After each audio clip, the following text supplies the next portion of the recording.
Going live.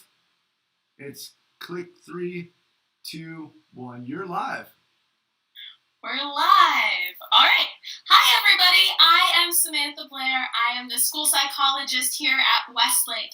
I am new this year and so happy to be here at this school, and I'm really grateful to have this opportunity tonight to get to talk to you all with all these wonderful people on this screen here with me. I wish that I could see your faces and that we could talk to each other. So we will have an opportunity for you to reach out with questions throughout the show, and I'll tell you a little bit more about that in a minute. I'm just so grateful to have so much interest for our session tonight. We had 100 families sign up, which is so exciting. So there are 100 people out there with us virtually. So we're really excited about that. And we have all grade levels represented. So K through 8, we've got people from all grade levels. So we're talking to all of you. Everyone's included, and we're super excited about this opportunity. I'm going to have, next slide, please. I'm going to have to remember to say that throughout the evening. All right, so this, like I said, this workshop here has been a team effort with these lovely, lovely people on the screen here. So we've got Jessica Ashby, who is our English language teacher on special assignment. Myself, I just introduced myself, the school psychologist. We've got Jessica Cravoy, the school counselor. And Ashley Patel, kindergarten teacher and school board member. So this has just been an amazing team to work with, and I'm so, so grateful that we were able to put this together. Next slide, please. Thank you. So, our goal for this session, it's an hour and a half. Our goal for this session is to provide an overview of evidence-based strategies to provide positive parenting support and manage challenging behaviors for kids of all ages, right? All grade levels here. We're talking to you all. And the strategies we're going to present, they're coming from those that you would find in evidence-based parenting programs. So a lot of people don't know that there are providers that implement these programs. There's books you can buy that are very structured. What we did was we took these basic foundation skills and we said, what's going to be most important? What's the most bang for your buck, essentially? And we're going to give an overview of that tonight. So the goal is to provide those foundational strategies, and some of them might be familiar to you, and that's okay. It's always helpful to check in with how we're doing things, and everyone's living in a different time now than they were expecting. So it's a good time to check in and think about, where can we get some tips, or what else could we be trying? And as children grow and develop over time, it's, we have to adapt. So it's a good time to check in, even if you're familiar with these strategies. And they're really rooted in behavioral principles, which I'll tell you a little bit about in a second. And I just want to say, I'm coming as an expert in behavioral strategies, right? But you guys out there, you're all the expert in your child. I'm not the expert in your child. You know your child best. You're the parent. I'm just here to bring some information about some behavior strategies that might work, that you might be able to apply in your home. And these people will be doing the same, bringing some information that might be helpful. Next slide, please. So, let me get it up here for me too. There's a few things I want us to keep in mind this evening. One is that we all bring our own knowledge and set of experiences to this workshop, and that's okay. That's good. We're all here to learn. We're all here to grow, and we ask that you do your best to have a growth mindset during this workshop, right? So really take things in as, well, how could I use that, or what could that be like, or what's new to me here, and how might it work in my home? We will be accepting questions throughout the workshop. So whenever you have a question, you can submit it to us using this online form. The link here is small. I'm going to show it to you big in a second. So anytime you have a question, you can just go to that link. It'll take you right to a Google form. Type in your question. We have someone who's monitoring the questions, and we'll be dispersing them throughout the presentation. And lastly, we're going to follow up with an email with resources that we shared during the presentation. So at the end, you'll see all these links. We're going to email them all to you, so you don't have to worry about writing them down. So those are some things I want you to know as we get started. Next slide. And so here you can see the link. So wcsinfo.cc/PPW, so Positive Parenting Workshop questions. So you can go right to that link. It should flash on YouTube as well. And then we have a QR code. So right now, if your screen is big enough, you can hold your camera phone up to that QR code and it'll automatically open the link for questions. And we'll show the QR code a couple more times too. So we will try to answer as many questions as we can, but obviously we've got 100 families, so we might not get to all of them, but we're going to do our best. So that's some of our housekeeping getting started. Next slide, please. So we're going to, this is our agenda for the evening. These are the things we're going to talk about. So first we'll talk a little bit about what is challenging behavior, why it occurs, and then we'll move into some of these foundational parenting strategies that really will help to promote positive behaviors and hopefully a positive relationship between you and your child.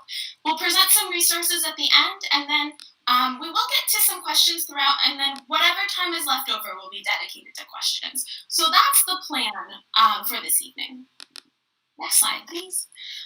So I just want to take a moment before we dive in. I want to recognize that every single one of our Westlake parents are parenting through a very challenging time, right? We're all in uncharted territory. None of us signed up for this.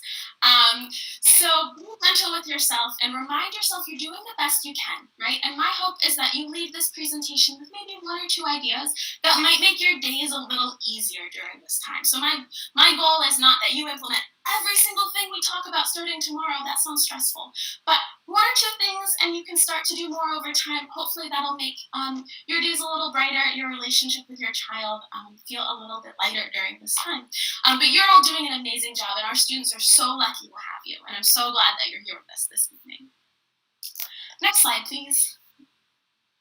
So I'm going to start us off now talking about challenging behavior. So this is your little intro into behaviorism.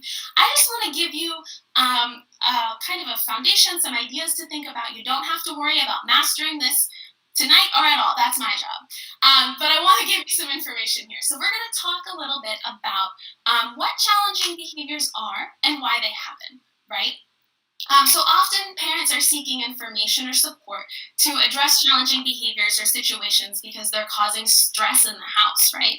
Often challenging behaviors are the same behaviors that are a little bit irritating, or they're the ones you're finding yourself nagging your kid about a lot, right? We all are there sometimes. So it's helpful to know why these things might be happening when we think about how we're going to address them. The more we can understand why a behavior is occurring, the more we can have an idea of what the best method to address it would be. So I'm going to go into this a little bit and then we'll get to those strategies. Next slide, please. Thanks. So the term challenging behavior can refer to a wide range of actions or reactions that are inappropriate to the situation or interfere with daily living, right? And that's what's making them challenging. So our kids are doing something, and we really want them to be doing something else, right? There's a new skill, a new strategy we want them to learn, we want them to have, or that would just make the day easier. And that's okay. So the most common challenging behavior that parents often want to address is refusal or non-compliance. So that is like difficulty getting their children to follow rules or expectations, complete a specific task, follow a daily routine like getting ready for bed. During distance learning, a lot of parents are finding that they're spending a lot of time and effort working to help their children comply with the responsibilities of life, everything that normally happens, plus virtual learning, right? So refusal or non-compliance behaviors, they might be more common than they were before, because you parents out there, right, you're leading the show all day long, and that's a lot to ask. So other common challenging behaviors that come up, and they can range from, minor to more significant, could be screaming or verbal aggression, destructive behaviors like ripping up papers or something like that, physical aggression like fighting with a sibling or whining in response to something. All of those are challenging behaviors. And what we're going to do is we're going to talk about strategies to help prevent and address these behaviors. But first, let's dive a little deeper into why challenging behavior occurs. Next slide, please. So when we're thinking about challenging behaviors, I want you to try something for me here. I want you to think about behaviors just as the behaviors that they are, right? I don't want you to worry whether they're good or bad. They're just behaviors, they're actions, right? And most challenging behaviors that children engage in, they're communicative, right? Meaning that that child is trying to meet a need, right? They're trying to meet a need that they have, whether we know what that need is or not, and they're trying to make information known, right? So they're trying to tell us something with their behavior, and often they're using a strategy that's not the most effective or the most appropriate, right? That's what makes it a challenging behavior. So, for example, a child might argue and yell when it's time to do their homework because they don't want to do it, or maybe it's too hard, or they just are not having it that day, right? And they're yelling and they're yelling. What they're trying to tell us is, I don't want to do this right now. But yelling, maybe not the most effective way to say what you don't want to do. And that's something we learn as we grow. Um, Two things I just want to point out to avoid is assuming negative or malicious intent, right? Behavior that's challenging and stressful to us as adults to experience isn't isn't malicious, right? The kid's not sitting there thinking, I'm gonna whine and whine until someone's having a terrible day, right? They're communicating, they're trying to tell us something. When we start thinking about that behavior that way, it's much easier to figure out a strategy to deal with it. And I also encourage you to avoid like poor or inaccurate descriptors, right? So when we say, that kid just had a total tantrum, right? That could mean so many different things. And what's really, when we focus just on the behavior, what might be happening is maybe they're yelling, maybe they're kicking, maybe they're slamming the door, something like that. But we can better intervene with those specific behaviors than the big idea of a tantrum. Next slide, please. All right, so you might have seen this before, right? The ABCs of behavior. The basic idea here is we have antecedents, behaviors, and consequences. So what that means is there's an antecedent. Something triggers the behavior, and then there's the behavior, and then there's a consequence. So something that either is like punishing or reinforcing. And again, you don't have to remember this, but I just want to give you this idea, right? We know behavior it can be a form of communication, right? So something happens, the child engages in a behavior, and then we do something in response. And it's this antecedents and these consequences. These are the kind of strategies that we're going to be teaching that it's going to encourage that behavior, that piece in the middle, to be the behavior that we want to see. Well, when we're thinking about behaviors, just a couple of last things to keep in mind. Behaviors are things that can be seen or heard, right? So I listed kicking, I listed screaming, whining, slamming a door, running. These are all things we can see them, we can hear them, we can count them. Those are behaviors. Behaviors are communicative, so they serve a function. And behavior doesn't happen in a vacuum, right? So something's happening before and something's happening after. So there's a reason it's happening. Next slide, please. And the last thing I just want to touch on here again, you don't have to become a master in this. I just want to give you this idea. These are three common functions of challenging behaviors. I said behavior serves a purpose, it's communicative. These are three common ones, right? And again, thinking of that purpose, thinking of what a child's trying to communicate can help us to intervene or adapt our skills. And so these are some functions. These are the most common functions, actually, right? So we've got escape. I don't want to do something. I don't know how to do it. It's scary. It's hard. I'm going to escape. Like run away, avoid the assignment.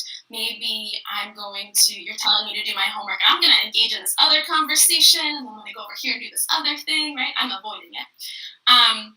Tangible is another function, right? I want something right now. I can't have it. I don't know how to get it, but I want it. I want access to a video game. I want my favorite piece of candy, something like that. And then attention, right? I want you to pay attention to me. Maybe as the parent can't right now, and the kid doesn't know how to seek that out appropriately, so they're engaging in this behavior. Maybe that's whining or something like that, and we can work with that once we know what it is they're trying to communicate with us. So that is your very brief overview of behaviorism. I just want you to keep it in there, keep it in mind as we're talking about behavior. All right, so I'm going to I know that was fast, but I want to get into the strategies and talking about building up these positive skills. So next slide, please. So here's the specific strategies that we're going to talk about. So first we'll talk about maintaining consistency and routine, right? And that's really the setting, right, in which all of these things are happening. And it's so important for all people, but especially when kids of all ages really thrive with consistency and with routine.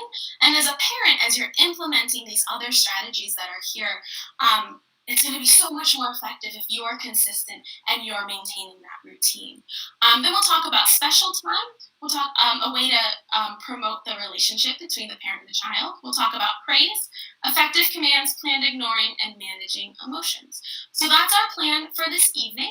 And thank you all for coming on this brief behaviorism journey with me. And I'm going to pass it on to Jessica Wood. Thank you so much. And we can start with the next slide. Awesome. Hey, everybody. So great to be here with all of you, albeit virtually. As Dr. Blair was saying, probably like one of the fundamental things is having structure for your child. I know that I need predictability, and especially in this crazy time that we're living in, having that constant, predictable schedule creates a sense of safety and security that we need.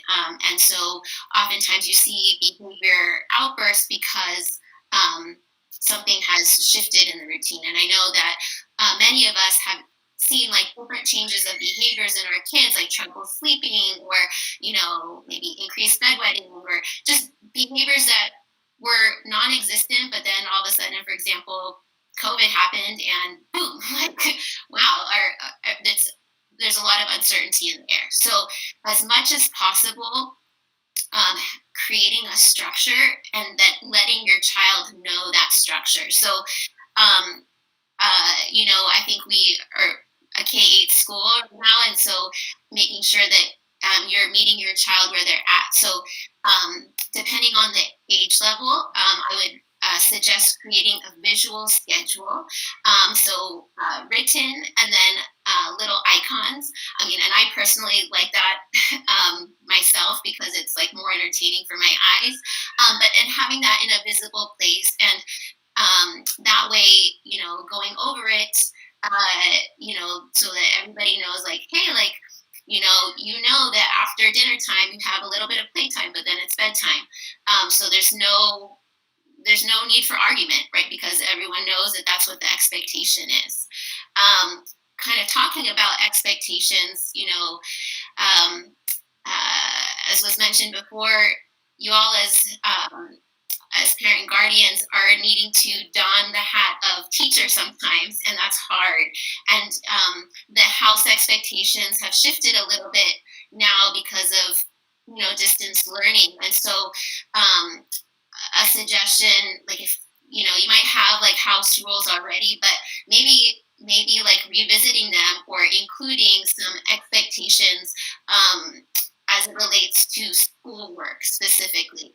And at Westlake, teachers are really good at also being very descriptive. What does it look like? What does it sound like? So if you want your child to be working, well, their interpretation of working might be different than yours. So be very clear, what does it look like? What does it sound like? But coming up with those expectations together. And again, collaborating, right? Because you are living it together. Talking about kind of like setting up that space for your child. I know we're all like, everybody has different living situations and work situations. And so we're all trying our best. And maybe at the beginning of the year, like you had created this special little corner for your child to work at, and then it shifted to a different place in the house. Maybe it's the new year. Maybe it's time to like take a look. Is this space effective for my child. Maybe I need to move them. Maybe I need to shift some stuff around. I know there's no one right or wrong way. I think it's based on like what works for your family. But as much as possible, having it be distraction free, and also making sure that your child has access to the materials close at hand. Also, then it saves you the trouble from having to like get all the stuff for them in the middle of maybe the work that you yourself are doing. And kind of again, like two other like suggestions that if we are taking the mentality of like Westlake at home, is to when you see your child getting a little bit antsy or just having a hard time focus, helping to remind them to get up and stretch and like move around, because I know personally I sit way too long at my desk and I have to like really I personally have to do a better job at getting up and moving around, because it is hard. It's not like a regular classroom environment where it's very active, and so we have to remind ourselves it's okay to get up, stretch, move around, move our bodies. And similarly, something that works well in a classroom, you can find it in any classroom at Westlake, that you might want to consider implementing some version of this in your own home, is to create a physical space, either inside your home or outside your home, where your child can go to safely release and process emotions. Because again, we're stuck with the same people every day. We don't get to see our friends and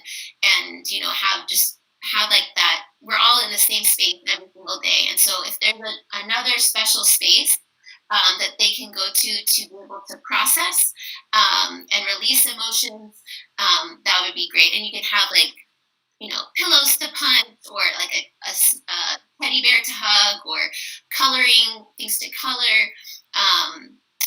All sorts of different things. There's great ideas out there, and that's something that we at Westlake, as I was saying before, have in our classroom for students who just need space to release emotions. They can do that at school. So if your child had been attending Westlake before, they know what a calm corner is, and so it's kind of like a comfort for them to like, oh, I can go to the calm corner in my house.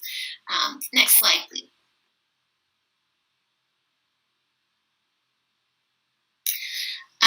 So another really great way of being able to kind of minimize challenging behavior is to be intentional about having a special time with your child. And it's the whole idea of special time is to really work on developing and building that parent-child relationship, because when that relationship is strong, there's that trust, and there's the like when you need to reprimand or be stern, you know that it's like there's the relationship that has been built, and you always can come back to that relationship. So what is special time? Special time is just moments that you spend with your child that is allowing them to be there without an agenda. Like, be present with them in full. I know you have like probably a gazillion things on your mind. I know that when I'm with my kids, I have a gazillion things on my mind, but let that go and just like say, okay, I'm going to be present with them, and I'm going to be, and it doesn't have to be for very long. It could be for 5 minutes, but just be fully present and let them guide you in whatever it is that you want to do. And so whatever it is that they want to do. And so let them direct the play. Let them say, like, hey, like, can I show you like this really cool like TikTok video? Or can I tell you about like this cool anime show that I've been watching on YouTube? Or, hey mom, do you want to like have some like a tea party with me? That's what my daughter wants to do all the time these days. So, but let them be the ones to to guide you. And also, you know, I want to acknowledge, like, we're all doing the best that we can do. And some of us have multiple kids, and it's hard to try to, like, make sure that we're spending time with each one of them. And it's really hard. So I think that as long as you are, again, just being mindful of trying to incorporate that intentionality and being fully present with your child and allowing them to kind of guide and show you their world, then you are furthering, strengthening that relationship with them. Next slide, please.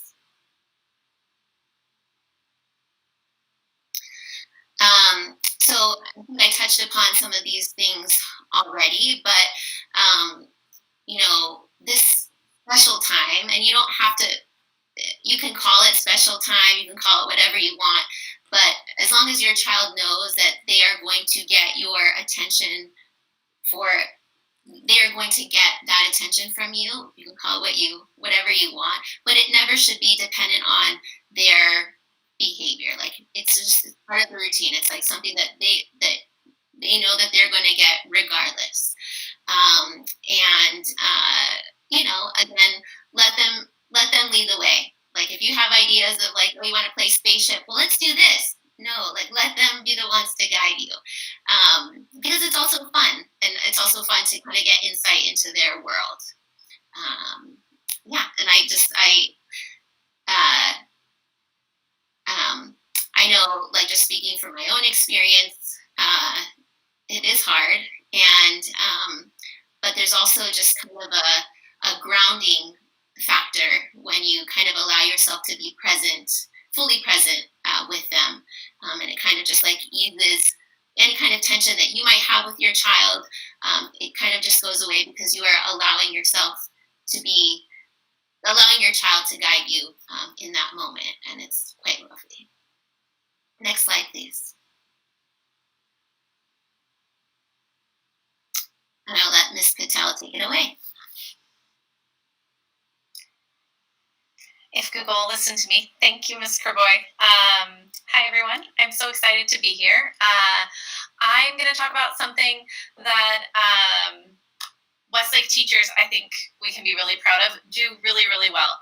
And it's different through this computer, but it is one of the most powerful strategies for teachers and parents and just adults in general. I think we could apply it to all walks of life, not just our kiddos, but we're going to specifically talk about praise and the power of praise and some ways to probably tweak what you're already doing really well. You're probably already doing praise, and so we've got some things to add to that tool belt to make it more special, more specific for your kiddo. It's, like I said, it's a super important strategy. Its power really comes in the specificity of it. Think about, when you are at work, maybe you have a huge project that you're doing, and you're working when your kid goes to bed, and you're working before they wake up, and you're working on your lunch, because that's how we work, right? And you finish it, and you make it better, and you make it better, and you turn it in for work, and no one says anything to you, versus your boss sending you an email or a text message or a phone call or in a meeting saying, wow, I got this report from Ms. Kerboy. Wow, she worked so hard. And how far that goes, and how that makes you want to do that behavior more. You want to now work harder than you did on that assignment on your next one. And that's really where praise comes from. Praise really helps teach our kiddos what we're expecting. So when we are looking at our kids and we're saying, wow, they're learning, that's what she wants from me. And so it's really, really important to think about where, Dr. Blair talked about behaviors, and Ms. Kerboy talked about special time and setting up these classrooms. And so what are they expected to do in all of these scenarios? Praise is where you're going to get your child down that road of exactly what you're expecting, and really celebrating their approximations towards it. So when you are praising, if I'll use an arbitrary one, but if my son is supposed to write a 5-page paper and he's losing his mind over this 5-page paper and he's got 1 page done, I've got 2 choices. Like, finish the 4 pages, which is really what I feel inside. I'm going to keep it in there, and I'm going to say, wow, you have 1 of your pages done. Look how great you've done at it. Keep going. You've got 4 more to go. And so really finding what's the specific approximation, right? He's a fifth of the way there, and we're going to celebrate that approximation towards that goal, because that's how he's going to keep working on that goal. So we can go to the next slide. This is how we're going to increase those positive skills that you want to do, and this is how we're reinforcing those positive skills that you're trying to teach your kiddo, or any skill that we're going to talk about later on. So this piece really goes in tandem with everything we're sharing tonight. One of the biggest pieces of positive praise is making it effective. While saying good job, wow, nice work, those are positive. That's awesome. And I think I'm almost confident that all the 100 faces that would be staring back at us right now, if we were in person, you're already doing those, and probably a lot. And so what we want to talk about is making it more effective, making those words and those intentions from you even more effective for your kiddo, to help whatever they're doing well happen more. And so there's a few components that make praise extra effective in parenting. There's 5 of them, and it's really about being specific, labeling exactly what they're doing. I'll tell you, when I first started teaching, I was very overwhelmed, and this idea of praise came along, and I was like, okay, yep, I need to do that more, and that'll help shape my kids' behavior, and that'll help change them. And so I started walking around the room like, wow, wow, wow. And they liked the wow, but wow what? Like, what did they do? Wow, you're sitting in your chair. Wow, you're quiet. Wow, you're holding a pencil. Wow, you wrote your name. Like, what is the wow? And that's so true about us as parents. And I think right now in this time, I am finding myself back to the non-effective praise stage, because I'm like, hi, I'm on my lesson. I'm on my class. Wow, good job. And it's not specific. My kids don't know what they did great, because we're juggling 14 hats, and it's okay. But what we want you to think about is, how can you label exactly what they're doing specifically, so that they do that exact thing again. Not just writing, but they wrote 3 sentences in kindergarten. Or, they hung their coat on the hook. You didn't trip over it on your way into the door today. Wow, thank you for putting your coat on the door hook at the front door. Telling them specifically what you're praising, and taking just a couple of extra words to say it, reinforces exactly what you expect. And it's almost that teachable moment without really teaching anything. You are teaching every time you are being specific and labeling a praise for something that they've done. I always try with my kiddos, and I will challenge anyone who's up for a challenge tonight to try this. Your kids you can lose your mind, right, these days? And maybe it's 7 o'clock and you just barely got dinner on the table, and there's 15 things happening, and you look around the room and you're like, because the dog needs out, and all these things, right? They're all happening. And we could scream about 80 of them, or we could take that breath that I just took and find the one that you can praise. That's usually the magic sauce in what we teachers are doing. So I just gave you a little peek behind the curtain of our classrooms. When we're looking around, and I am so sorry, I knew my dog was going to do this right now. When we're in the classroom and we're looking around, we're like, it's not really the way I wanted it to go, but you, oh my gosh, Miss Ashby, look at you. You are sitting there and smiling and listening. Thank you. When you find that one thing and you can be specific and you can label it, you can shift the room. You can shift the mood. You can shift the tone.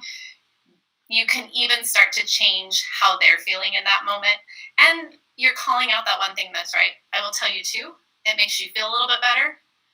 So if you can look for it and find that, because there's always good in all the crazy that it is our current world that we didn't really pick. So we salute you all. Be as immediate as you can, especially the younger you go down.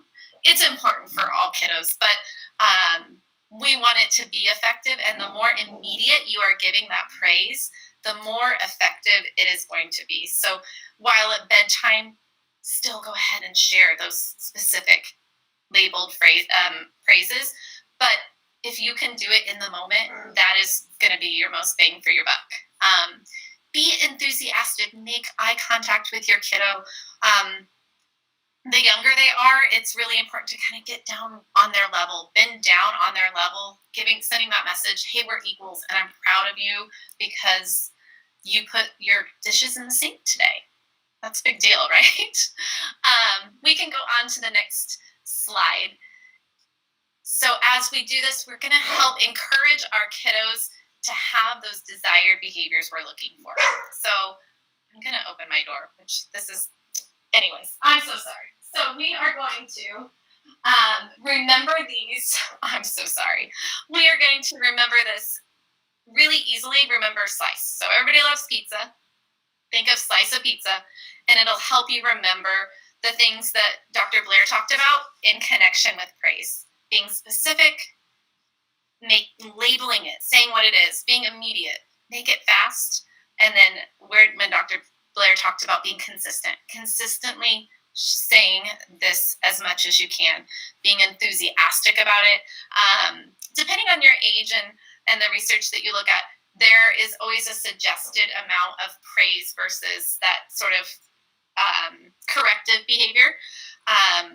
The numbers change. When they're little, it's like 7 to 1. When they get bigger, it's 5 to 1, and the numbers changes.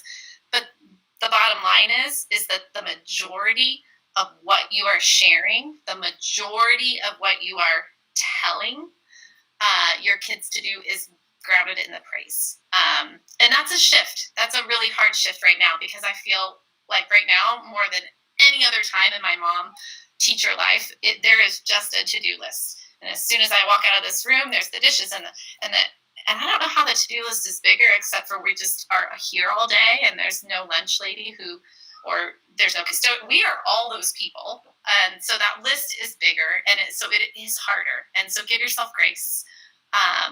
But try and build that consistency and be enthusiastic at every praise, and try to have that praise multitudes more than those corrective behaviors. So the next time that you find one of those things to correct, look for the good one and praise the good instead of the bad. It might help make that shift. I know as a parent and teacher, when I get into those ruts, that's the lens I look through, and that's how I can start to pivot back. Next slide, please. On this, so for this piece, this is a bunch of praise ideas. Like I told you, when I first started teaching, I used to be like, wow. And you'll see maybe like the 7th one down or 6th one down somewhere there's like, wow. And so what I had to do was I had to start making myself like hold the wow longer and think about what to say after the wow. Like, what? Wow, you're smiling at me. Thank you. Being very specific. And so here's some good ideas for that. If you looked at my teaching space, my workspace, my room right now, you would see a wall full of Postits. So if you aren't taking notes, because Dr. Blair said we're going to send all this with you, I would tell you, get out my best friends, Postits, because that's the only way my brain works right now, is that everything is a reminder. Find one of these that you could do tomorrow. Dr. Blair opened our day up and said, hey, we don't want you to do all of these. You can't wake up tomorrow and do all this. That's stressful. That is stressful. But try something. And here is something that you could try tomorrow. Read through this list and find the thing like me that you say, or similar to what you say a lot. And write it down on a Post-it. And put that Post-it in the space that you are with your kiddo. And write it nice and big and bold. Maybe put it in all the spaces. Maybe put a different one in a different place. And when you see that Post-it, it's going to be that quick reminder to you. Oh, I need to say thank you for. And it will start to change your habit of mind, and it will help you start to be more specific in what you are praising your kiddos. You're all doing amazing. We know that because your kids are in school every day with us. They are learning. We have that evidence. They are happy. It's still a hard time, but I can promise you we're all here for you, and these little tips are going to make a world of difference. And they feel good. Like, at the end of the day, we feel exhausted. So if you do these Post-its for yourself selfishly, it's gonna benefit both you and your kiddos. So we can go on to the next slide, and I am excited to have any questions that you might have.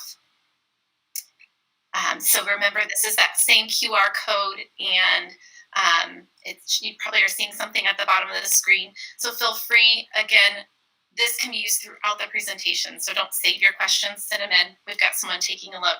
But just a little moment of pause. What questions do you have about what you've heard so far? Send them our way. We want to help clarify. We want to add on and be here for you.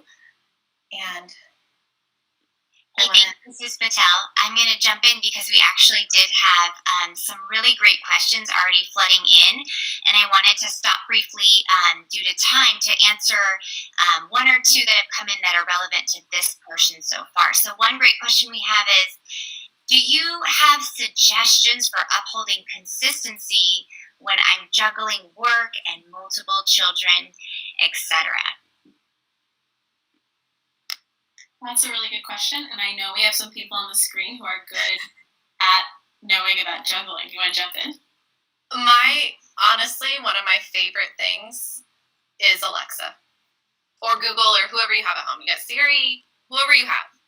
I look at my boys and I'm like, you have 15 more minutes on technology and then it's bath time. And then I say, Alexa, set a 15-minute timer.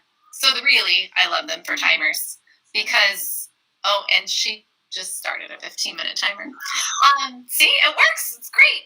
And then I hear that timer go off, and I'm stuck in my work, and I'm like, oh yeah, time to be off tech. And it's for me more than it's for them, but it supports me in consistency. Any other good ideas that are working for the moms out here? That was a good one. I just when we're talking about consistency, you're juggling a lot of things. And your child can help with consistency too, right? You can set that expectation. We can have a visual schedule for the school day, but we can have visuals about what we do in every space of the home and what the expectations are, right? So we have this agreement and that clear expectation, and that can help maintain consistency, and that can translate to any portion of your life. Anyone else want to jump in before we go to the next question? No, I love the scheduling, Dr. Blair. I know kids will surprise you. They'll be like, oh, and next I'm supposed to this, and I'll go off and do it. Mm-hmm. And older kids will know, well, I know that, this is what's coming, and then after I can do this thing I like. So, yeah. That was a good question.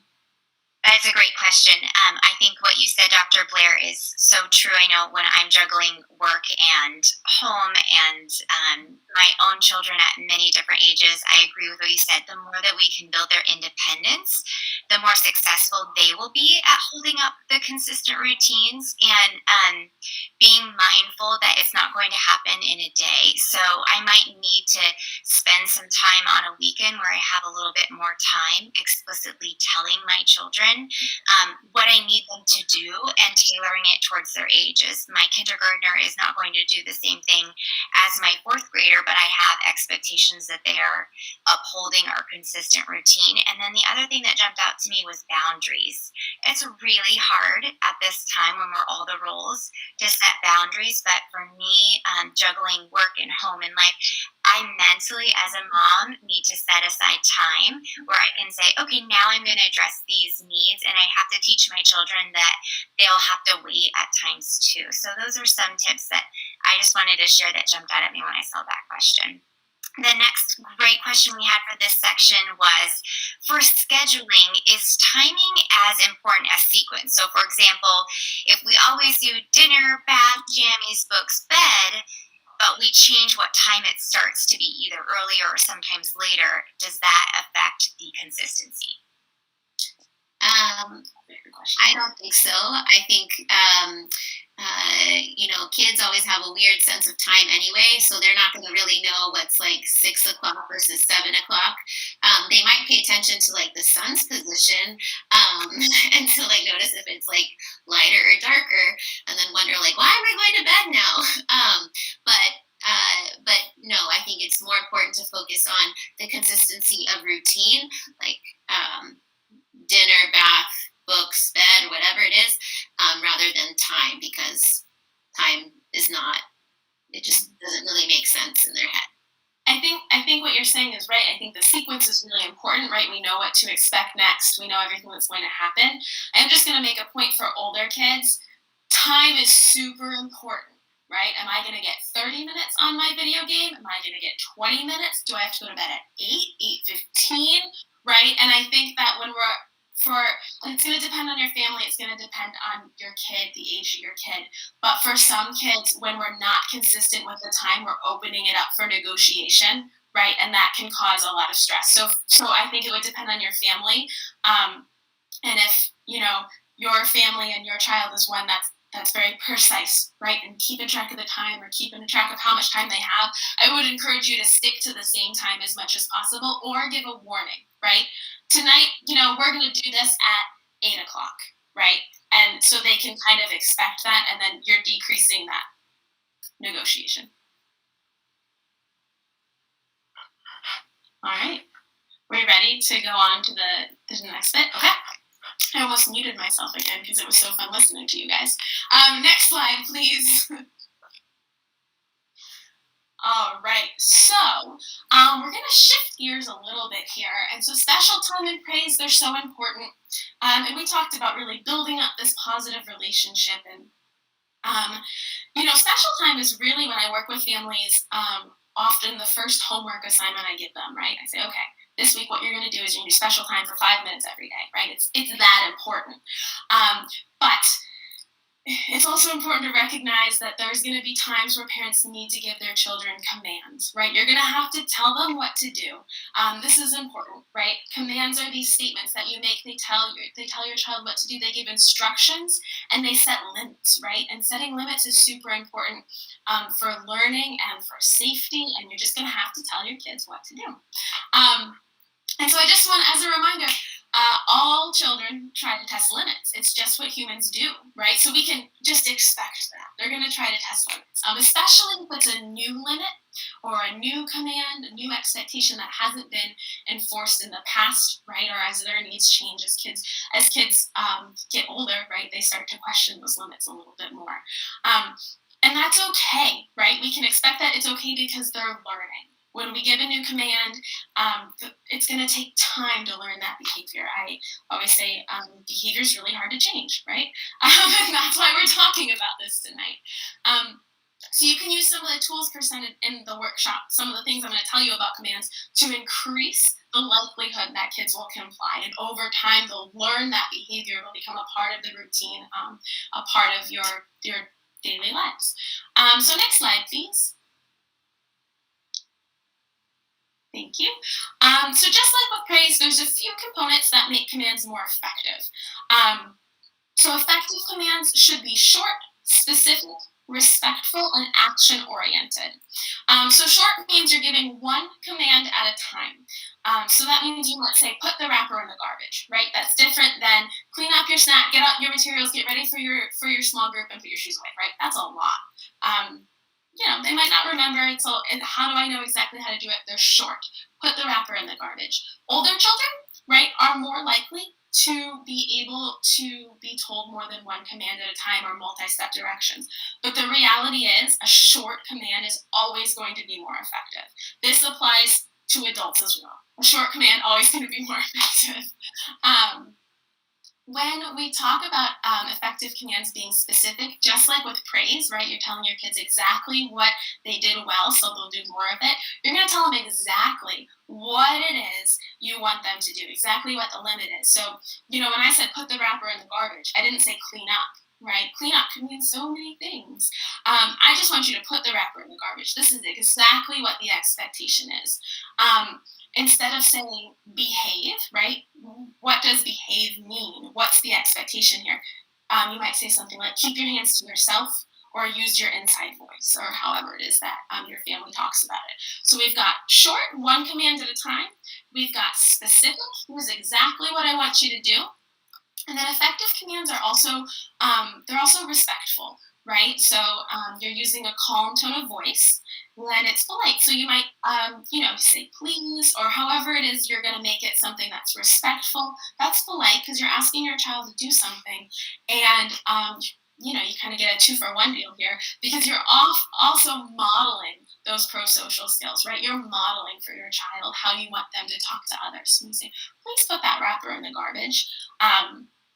It's effective command, short, specific, respectful, and then it's action-oriented, right? So we're giving do commands. We're telling our kids what it is we want them to do, and it's so easy to say what we want them not to do, because what we want them not to do is the thing that's irritating us, right? So, it might be like, don't yell, and okay, well, you can think, with older kids too, okay, I'm not going to yell, but, I'm going to do this other thing instead.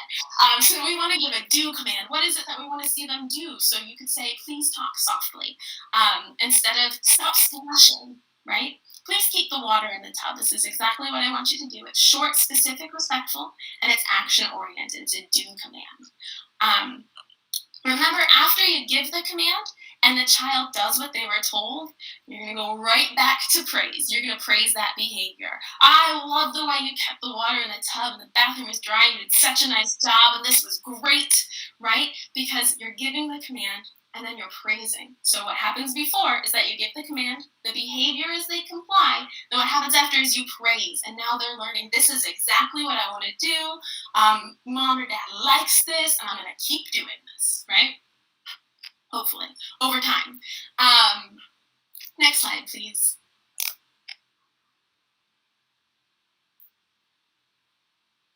All right, there we go. This is the same slide. There we go. Okay. So a helpful tip to think about, right, when you're thinking about what you want your child to do. I gave some examples that were pretty concrete and pretty simple. And sometimes you're going to think about things that are maybe a little bit more complex, a little more challenging to come up with what that do command is.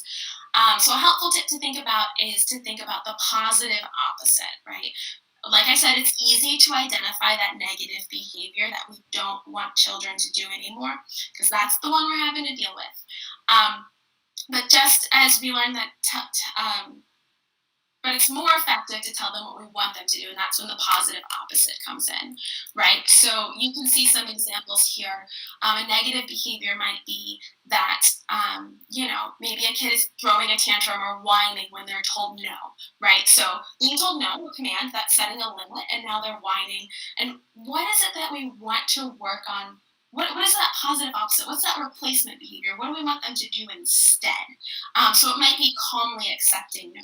And so you can give commands that are very clear. Well, when I say no, you're going to accept no, and we can calmly and we can talk about it again later. And then when they do that, right, when you say, oh, no, you can't have another snack before dinner, and they say, oh, okay, that's an opportunity to praise. You're going to shape that behavior. That's the one we want to see. So that's some examples of the positive opposite. It could be maybe kids are kind of like fighting with their sibling. This is a common one, especially when everyone's inside all the time. So it could be use kind words with your sibling. Catch them being good, right? We talked about praise. So that's the command you're giving. You're going to be reminding them. You're going to be teaching them that that's the expectation. And when you hear it, right? When you hear kind words between the siblings, you're going to stop and you're going to praise it because that's the behavior you want, and you want to increase that, and you have that power. Next slide, please.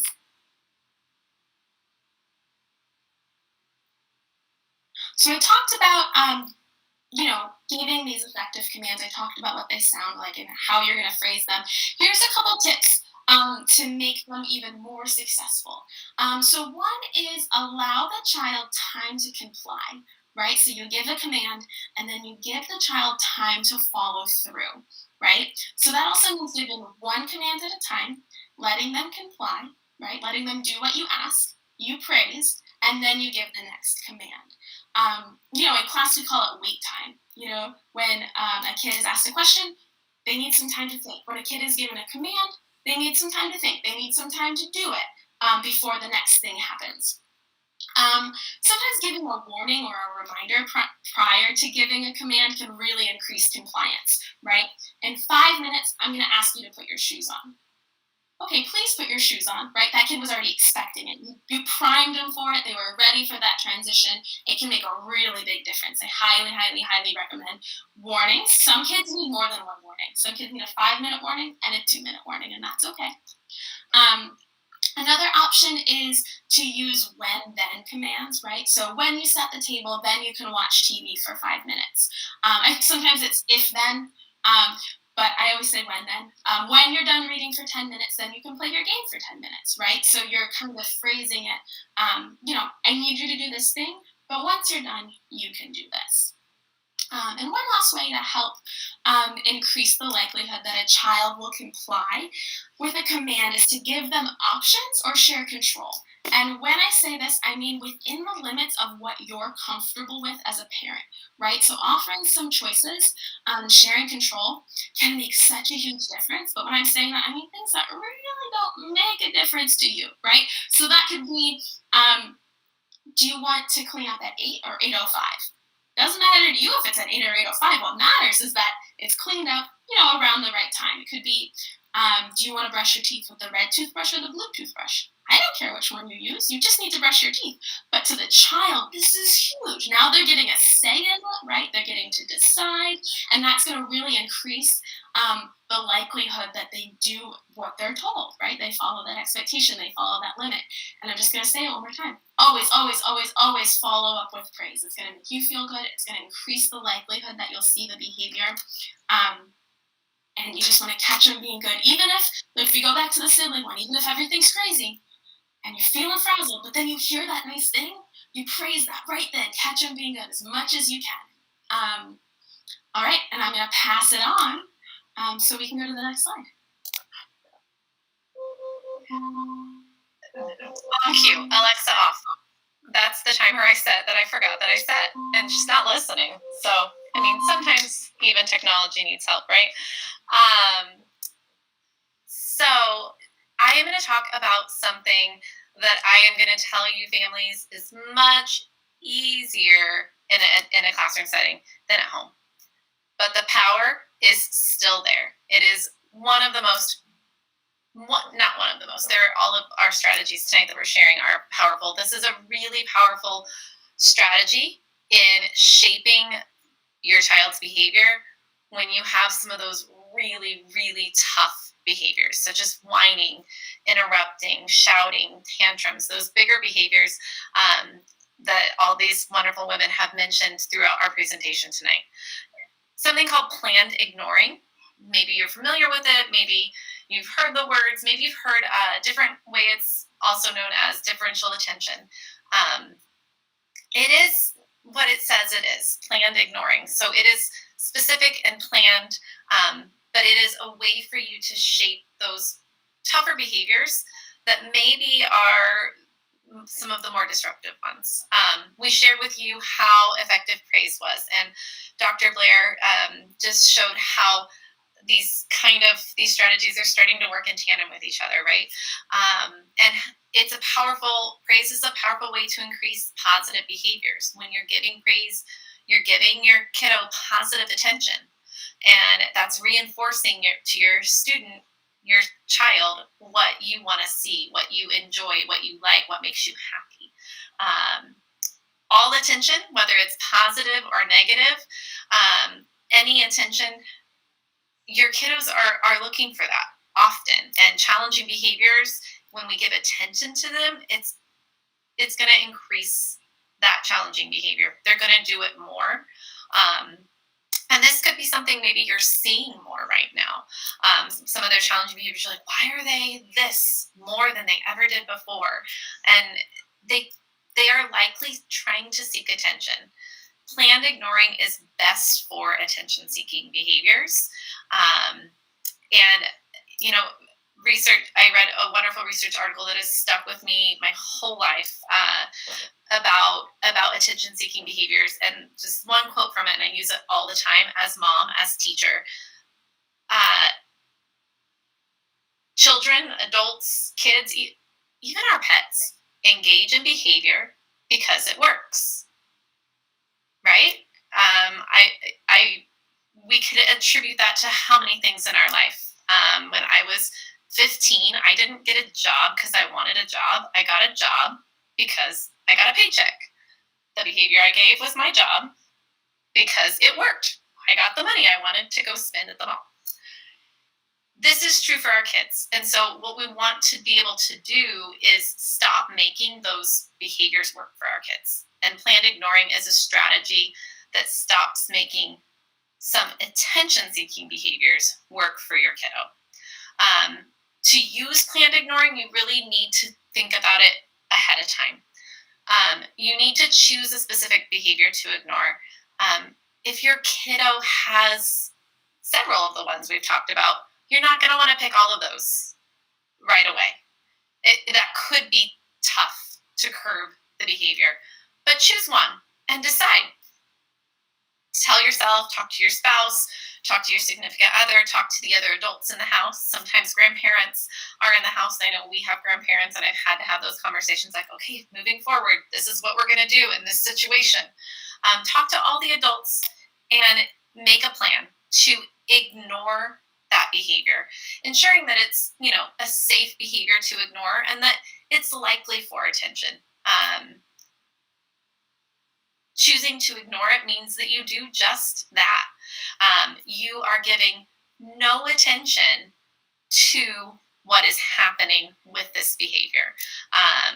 But when your child decides to stop the behavior, so if you're going to ignore the whining, as soon as they say, Mom, can we talk? You're right back on.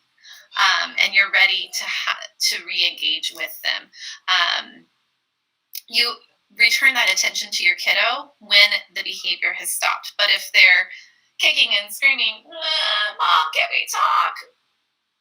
You're going to keep the ignoring happening until the behavior has stopped. We can go to the next slide.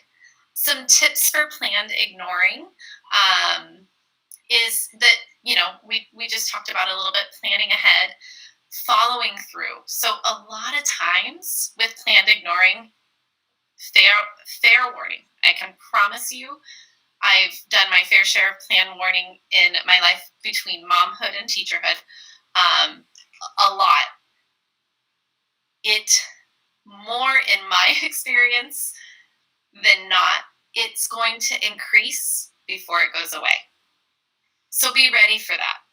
Be ready for that because, think about this. Think about a behavior. Think we're at a vending machine and something's stuck inside that vending machine.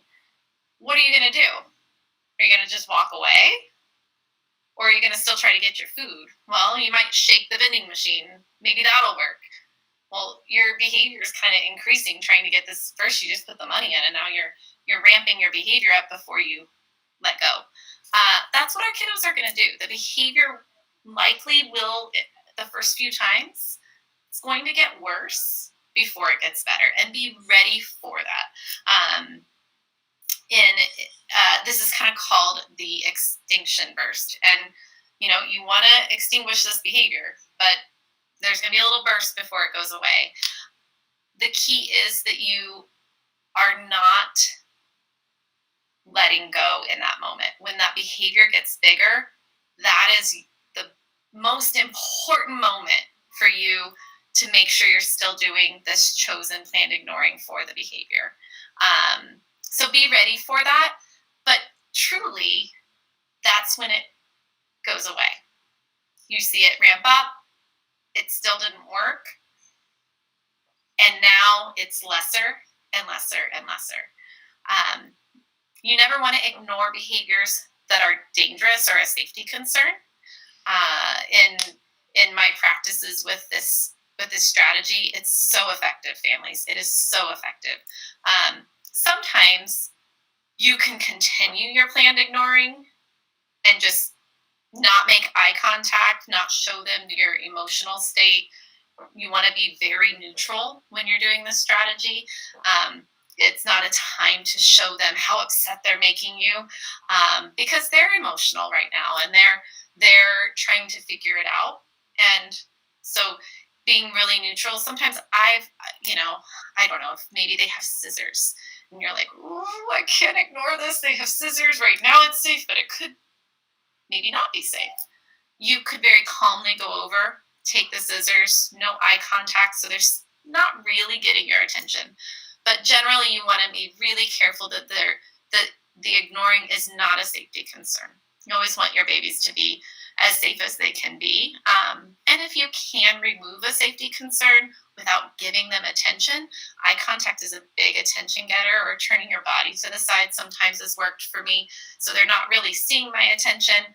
And sometimes, if you're in the middle of something with someone else, that's even worked. In the teaching world, I'm like, we're doing our whole dance. I'm like, oh, I'm going to go take the scissors and we're going to keep going. And you can do that as mom and dad too, right? And then going right back to your effective praise and in their positive behaviors.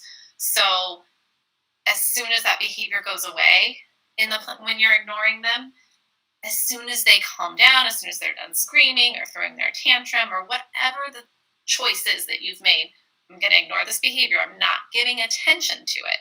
I'm going to give them positive attention when they're not doing this behavior. You want to go right back into that positive praise that we talked about just a bit ago, because that is now your opportunity to be specific about what you want them to do. Find the little tiny things. I said celebrate approximation. Find the littlest thing and praise it and go from there, because that is their attempt at not screaming anymore or not having a tantrum anymore, and we want to celebrate that. Here's some tips for planned ignoring, for you to just I'm sorry. Go ahead and go to the next slide, sorry. In my mind, it was on the next slide. When you're ignoring, here is what it kind of looks like, and I talked about some of these already. Neutral face, looking away, or moving completely away. If you can just leave the room if they're safe, then that is okay. You know your child best, as Dr. Blair said at the beginning. You are their experts, so you know kind of what happens in that moment for them. So if you can leave, sometimes that helps us just calm down, because sometimes it's emotional, it's charging for us, and it's hard. Ignore all their requests, though. Ignore all their requests. So it's not the time to say no.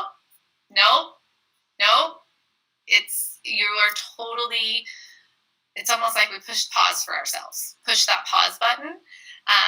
Don't talk to them. Ignore their requests, and really be consistent with this. This is going back to that consistency. When you make this choice, be consistent, and the more consistent you are, the quicker you're going to be able to kind of shape the behavior you're trying to change. We have a quick moment for questions, Ms. Ashby, and we can go to the next slide. If there are any questions for this section Or if you do have a question right now, parents, about the things that we've just presented, please take a moment and send those in. We had some great questions submitted. I know we're getting close to our time frame, so I'm going to shoot them out, and we will save the rest for the end of the presentation if there's time. The first one was, or pushing buttons or mumbling disrespectful comments, is it still appropriate to do planned ignoring, or should there be a consequence?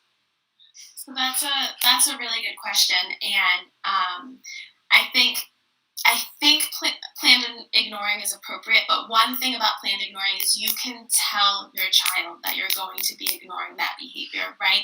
You can say, XYZ, whatever it is, this isn't appropriate, this isn't how we communicate, so I'm not going to engage with you. But when you talk to me this way, then I will re-engage with you, right? You can frame that in however you talk to your child.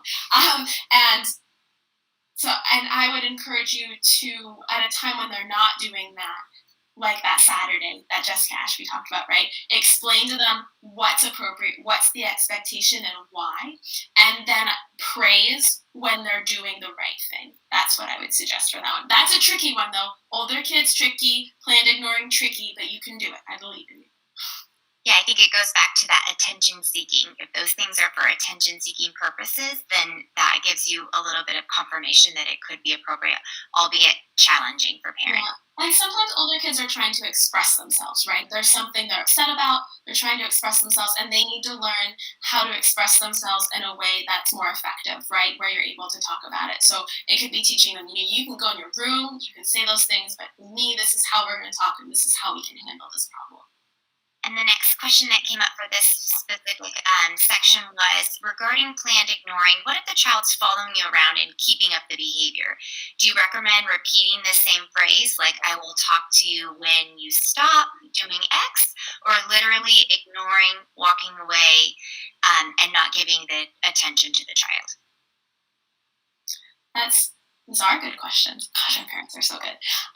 So I think it kind of depends on the situation, right? If you're getting into essentially the game of I'm not touching you, that's not effective, right? So then I would set an expectation, give a command, and explain to the child what's happening.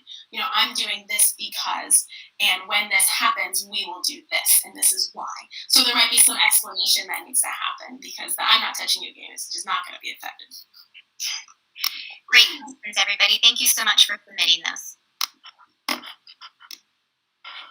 All right, and if you could go to the next slide.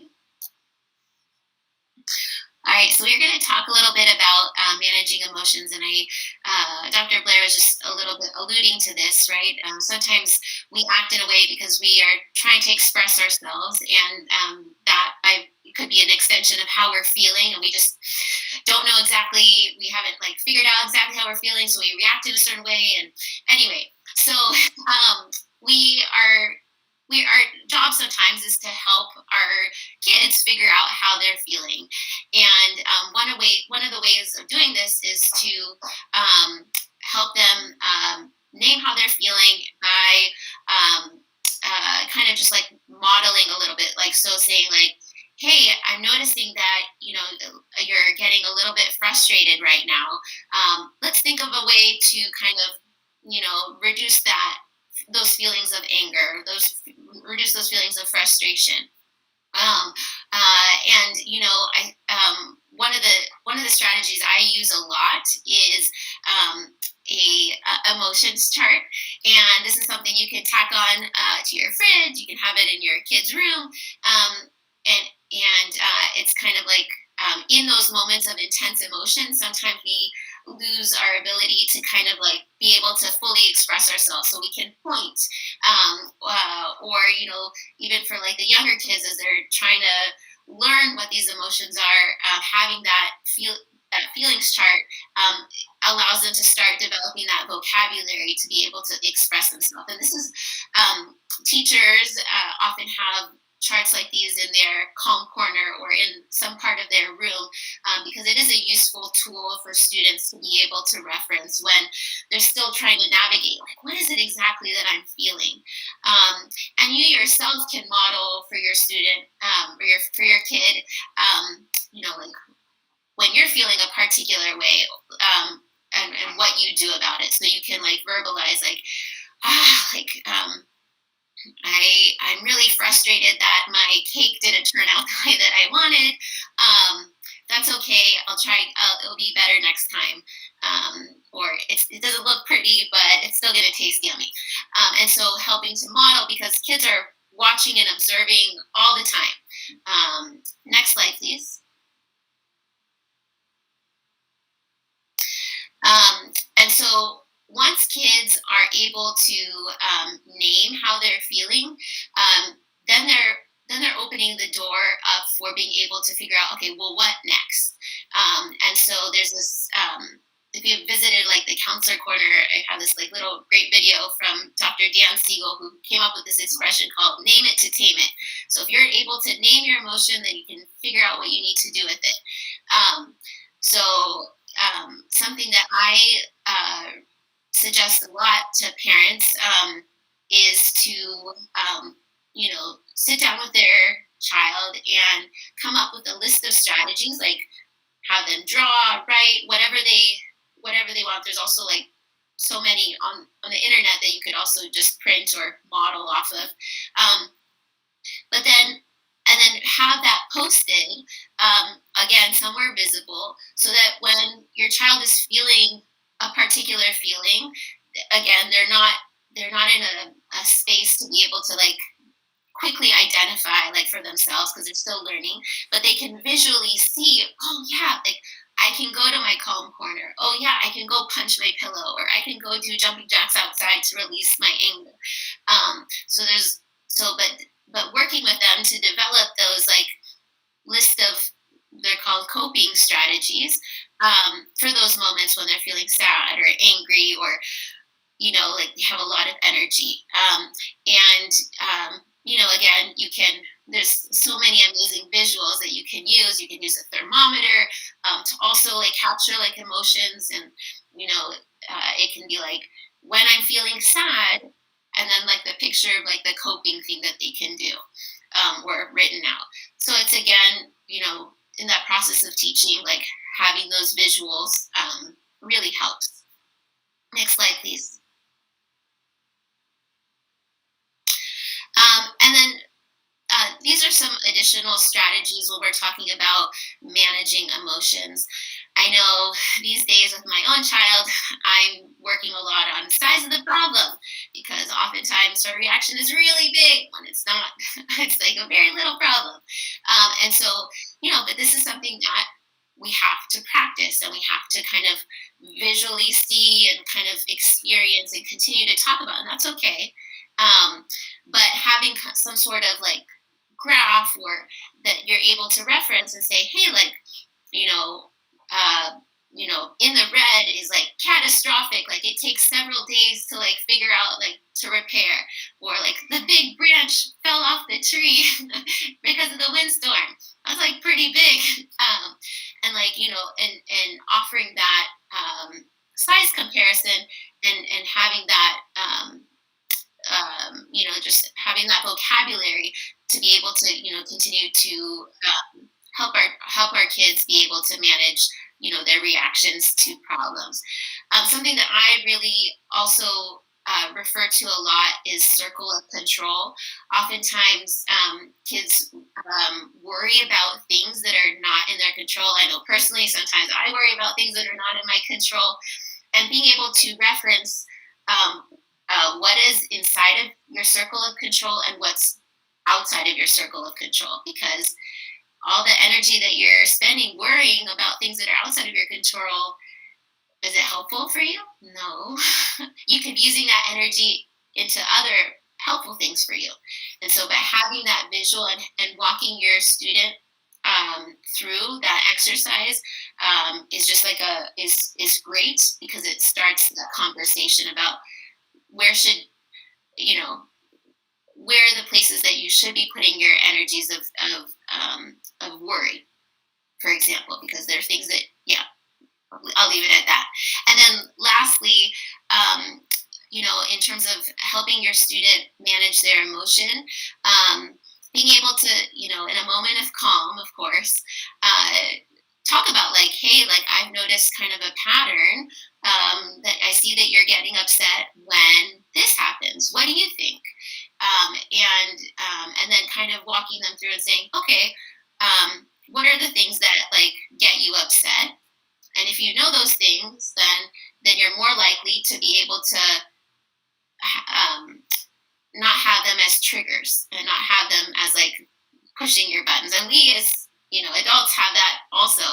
But if we're able to identify, like I know, like when I don't eat, I get hangry and I react poorly. So I need to make sure that if I feel like I'm reacting poorly to my kids, when was the last time I ate something? And then I quickly like eat something and I'm like, okay, better. So these are just some tools. There's so many out there. Happy to share more. Feel free to reach out.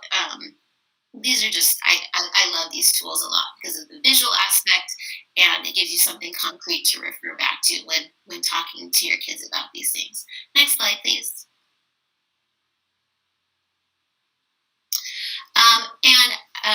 You all may know this, but maybe you don't. But actually, I know you do because you come to Westlake. You know that Westlake puts a really big emphasis on social emotional learning, and students are learning SEL skills every day in their classes, and specifically in morning meetings and in advisory. And so what I wanted to let you know is that particularly this year, some of the content, that same content is being reflected in the Counselor Corner monthly message that you'll see. So every month I offer some tips, and it's so this month it's focused on communication, and kids are learning different strategies on communication, and so. But then there's like that piece in the Counselor Corner for parents and guardians, for families to be able to support and continue that education. And plus, I think it's also lovely to ask your child, like, hey, like, tell me a little bit about what you're learning with communication, or what did you learn in morning meeting today? What was the focus? What was the book that your teacher read? Because you can have great conversations that way. Next slide, please. We gave you so much information tonight, and again, there's no need to put all of it in practice tomorrow. That would be pretty impossible. But if you can take away one thing and put it into practice, great. And maybe that one thing is this, because these are challenging times, and you are doing the best that you can do, and we know that. And we are here to support, and we believe that all the tools that we've shared today are just to enhance the practice that you are already doing, because we know you're doing an amazing job. But you also, we're here to just, again, remind you to take care of yourself, because, if you're not taking care of yourself, then you can't take care of others. And I know it's hard for me to do, but making sure that we just take a little bit of time, it can be even 5 minutes, like setting that kettle to boil and making yourself that cup of tea and just breathing in. And it can be as little as that, but that moment that you are having for yourself is so critical in order to be able to give back and support your students and your kids in the way that you want. So I just wanted to let you know that. Now to bring us home, I'm going to transfer. I'm going to bring Sam back, or Dr. Blair, to the stage. So Dr. Blair, take it away. All right, self-care is so important. So just because that's not at the end, don't believe that that's not the most important. Next slide, please. I know we're getting close to the end here, so I'm just going to go quick. We just want to really make sure to emphasize the message that all these things take practice. Even self-care takes practice. So be patient with yourself, right? And as you try some of these things, whether it's praise or effective commands or self-care, you're going to have to adjust and adapt and be patient. And this is just something to expect. So it's going to take practice, it's going to take time, but over time, these strategies, they are effective and they will help. Next slide, please. I want to quickly go over some resources. We're going to email this to you, but I just want to tell you some things that are out there. So we've got some Westlake web pages, right? So Westlake has a student support services page that has a ton of great resources, community resources, and other things that's super helpful. Miss Cravoy keeps a beautiful, gorgeous counselor's corner, so I highly recommend you go there. And those are things that are right from Westlake. A couple of books that I recommend. One is the Everyday Parenting Toolkit by Alan Kasdan, really similar to the strategies we talked about tonight. I also really like the Kasdan Method for Parenting the Defiant Child, but the title is bad. So if you can get past the title, the book is really good. It really concretely talks about these strategies with wonderful examples, and it's a quick read. So I recommend it despite the title. And then The Whole Brain Child, just referenced Nancy Gall, it describes managing emotions and parenting and the neuroscience behind it in a really digestible way. Again, quick read. So these are some books I really recommend. And then I'll link here some programs. So Parent-Child Interaction Therapy, The Incredible Years, and Triple P. These are evidence-based parenting programs that are implemented often in clinic settings and in some places in the Sacramento area where a counselor or a therapist can help you implement and practice these in a really systematic way with your family. Right now, Triple P actually has online modules for kids and teens that walk parents through learning these strategies because, going back, it takes practice, right? And so there are people out there and resources that help support as you practice and implement these strategies in your home. I'm going to kick it off to Miss Patel because she created something amazing for us. So I'm really excited about this. More resources for you all. Next slide. So one of the big ways that in class teachers teach a lot of these skills and explain these skills is through what we call social stories. We find stories that mimic what we're trying to share. And so we've created this resource library for you. And if you click the words or the pictures, it will take you to what you see in the little image. A library of books for growth mindset. So, celebrate those approximations a little bit along the way and you'll get really far. Feelings and emotions, rules, manners, families, kindness, empathy. The last three on the bottom are just a read aloud list. So we wanted to provide this to you families because we know right now I could give you that book list, which is great on the bottom, the read aloud list, and you can look through that list for different skills. But the libraries aren't always accessible right now. And so we've got this for you so that you can just click and enjoy the story together. Or if you have access to the library or if you want to buy some books, hopefully when the libraries are a little more accessible, you'll be able to go there. There's a couple of great articles about cooperation and identifying and expressing emotions. So if you like those, the book idea and you're not sure you're ready to get a book yet, dive into one of these articles. And you can scan your QR code right now and it'll take you to this page right now. This is also along with all the resources Ms. Blair shared coming to you in an email. So we want to give you everything you can. Stories are a great way to make sense of it. It's a great way for the younger kids too to feel like they're not alone in this. They're not the only one that feels this way or acts this way. And it's okay to have a trouble that you can move on from or that you can learn and grow from. So passing on all those wonderful resources. And with 2 minutes, Miss Ashby, is there a great question that we can respond to? Sure. Next slide, please. So at this time, we are done with the presentation portion. We want to thank every single parent for their interest and for joining us. We sure do wish we could see your faces, but we appreciate you. The time that you put in shows what dedicated families we have at Westlake, and we are grateful to everything that you do. At this time, if you'd like to stay, I'm going to pose a few more questions that came up and get to those now. So one is, how do I help my sensitive child who struggles with perfectionism and runs away or gets angry when faced with a challenging situation? Yeah, that's a good question. I think that there's something that we call psychoeducation, right? Just talking about why we feel the way we feel or why we react the way we react, and a lot of the resources that are up on the screen now, right, kind of meet that need. So reading a book or talking about mistakes and that growth mindset and how we learn could be something that's really helpful.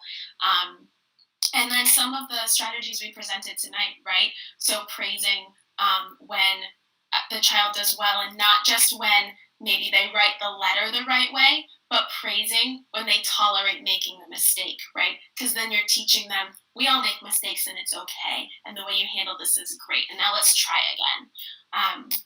And over time, that's something where you might see improvement in that. Great. I also think that Mrs. Corboy's strategy on managing behaviors might be effective here too, because I think, again, looking at a chart and identifying our feelings about an assignment can be very helpful especially with students who struggle with perfectionism. That's a great question. Yeah, or even like you could do a thermometer of like, I feel like this is easy, I feel like this is medium, I feel like this is hard, and then link it to that emotion to kind of figure it out ahead of time before the feeling gets too big. Yeah, great idea. Maybe also, because I see this in schoolwork more, right? And I'm wondering if this family is seeing it more with schoolwork being at home, where maybe it wasn't something they saw as much. Chunking is a big strategy that could help too. So breaking apart any task. And I know Dr. Blair talked about, being specific earlier and saying, giving them only one or two things. So maybe it's too much at once, and you can chunk it and take it apart into bite-sized chunks, whatever the thing is that's imploding that behavior. That's a good idea too. The next question is, how can I implement a behavior or reward chart effectively and simply? Do you have ideas for good rewards or any tips? I think that the idea of a simple reward chart is a tough one to wrap my mind around. So reward charts, no matter how simple they look, are complex. And so I purposely didn't include them in tonight's session because it was short. And so that's a hard question to answer quickly, but when we talked about some things tonight that I think can get you started. So we talked about identifying the positive opposite, right? So what's the behavior that you want to see, right? So once you identify that, then you could teach your child, this is exactly what I want to see Jessica Ashby Saturday when we're all calm, right? This is the expectation, and using effective commands to really establish that behavior. When you have that Saturday conversation and everyone's calm, that's when you'll establish, you're going to get a sticker every time you do this, and when you get 5 stickers, you're going to get this reward. If you determine that in advance, it's a reward. If you're giving it when everyone's in the conversation and things are heated, that's a negotiation, and we don't want that. So you're establishing what the behavior is and what the reward's going to be ahead of time, and then you're really consistent, and you're praising, and you're giving that reinforcement. You're following up on the prize. I think that sticker charts, behavior charts, I think they're wonderful. I think they're super effective, but they're more complex than they seem. And I just encourage parents to think about, am I going to be able to be consistent in this? Because it's that consistency that changes behavior with a reward chart like that. I agree, Dr. Blair. Those are all such great points. I also wanted to say that if you do commit to the consistency that's required in doing a reward chart, I think you have to attach it to a really tangible reward that the child is interested in. So I know recently I did a reward chart at home for something for my daughter, and it wasn't working, and she was crying, and I said, "Why do you think this isn't working?" She said, "Because I don't care if I get that." And I said, "Oh, okay, so we need to go back and figure out what is it that will be motivating and that praise piece for you that will make it an effective strategy."